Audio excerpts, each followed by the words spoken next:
안녕하십니까. 저는 역대 최연소 국회의원을 꿈꾸는 오태민입니다. 역대 최연소 국회의원은 26살에 국회의원이 된 김영삼 대통령인데요. 그럼 제가 17살, 앞으로 8년 뒤 25살에는 돼야 된다는 겁니다. 여러분, 저 응원해 주실 건가요? 네! 감사합니다. 그런데 어떤 분들은 이렇게 말하십니다. 왜 굳이 어린 나이에 정치를 시작하려 하느냐?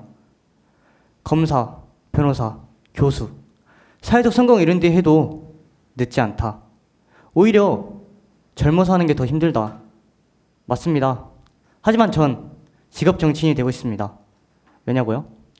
정치인에 대한 인식 깨고 싶기 때문입니다. 제가 국회의원이 되고 싶다고 말할 때마다 주변 사람들은 야, 국회의원 돈 있고 빽 있고 능력 있는 사람만 하는 거 아니야? 너 어떻게 해? 라고 저에게 말했습니다. 저는 이런 인식 깨고 싶습니다. 비록 돈 없고 능력 없고 빽도 없는 저지만 어릴 때부터 정치해서 올바른 자세를 갖추어 국회의원이 된다면 사람들에 대한 이런 인식 조금은 바꿀 수 있지 않을까요? 제가 왜 국회의원이 되고 싶어 할까요? 그건 바로 이정현 국회의원 때문입니다. 여러분, 이정현 국회의원 아시나요? 탄핵이 가결되면 손에 장을 지진다고 했던 그 의원 말이죠. 왜 이분 때문인지 많이 궁금해하실 겁니다. 왜냐하면 인식이 좋지 않으니까요. 저는 대한민국의 생태수도 순천에 살고 있습니다. 바로 이정현 의원의 지역구죠. 옛날부터 듣던 말이 있습니다. 어느 사람이건 찍어주면 서울에 올라가 내려올 생각을 안 한다는 것입니다. 그것이 저희 지방 사람들의 한이었죠. 근데 이정현 의원은 달랐습니다. 매 주마다 내려와 어르신들 가는 시골 마을에 가는 직접 찾아가서 청년들 가는 공원에서 이렇게 소통하는 모습을 저에게 보여준 겁니다. 저는 그 모습이 너무 존경스러워서 소통하는 정치인의 꿈을 키워나가게 됐습니다. 하지만 박근혜 대통령 탄핵 전국이 시작되고 나서 그분은 180도 달라졌습니다. 박근혜 대통령을 예수에 비유하며 나보고 예수를 배신한 유다가 되라는 말이라는 등 시민과 많은 소통을 했다고 느끼기에는 전혀 믿을 수 없을 정도의 발언들을 하며 저에게 많은 실망을 주었습니다. 존경하는 인물에 대해 큰 실망을 느끼면서도 저는 그 꿈을 놓치고 싶지 않았습니다. 그래서 진짜 소통이 뭘까 고민을 했고 제가 생각하는 진짜 소통은 여러분과 저 사이에 진심이 있어야 한다고 느꼈습니다. 그래서 저는 진심이 있는 소통, 그런 소통을 할 수 있는 사람이 되고 싶습니다. 제가 국회의원이 된다면 앞에서 말한 진짜 소통, 이것을 통해 우리 모두가 바라는 세상, 지금 옆에 있는 분들과 경쟁하지 않고 더불어 웃으며 살아갈 수 있고 이 나라 아이들이 꿈을 꾸는 데 있어서 돈, 학교, 집안 이러한 요소들이 절대 제한돼서는 안 되는 그런 세상 말입니다. 여러분도 원하시죠? 근데 제가 여러분께 이런 세상 만들겠다 자신 있게 말씀드릴 수 없습니다. 왜냐고요?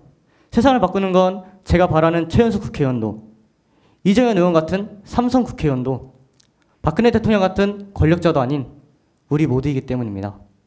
여러분, 제안합니다. 우리 같이 세상을 바꿔보지 않겠습니까?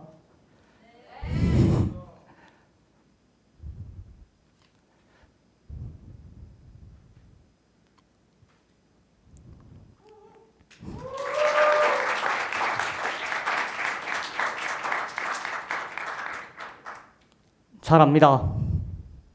정치인에 대해서 믿음도 기대도 없다는 거. 그들이 보여준 모습이니까요.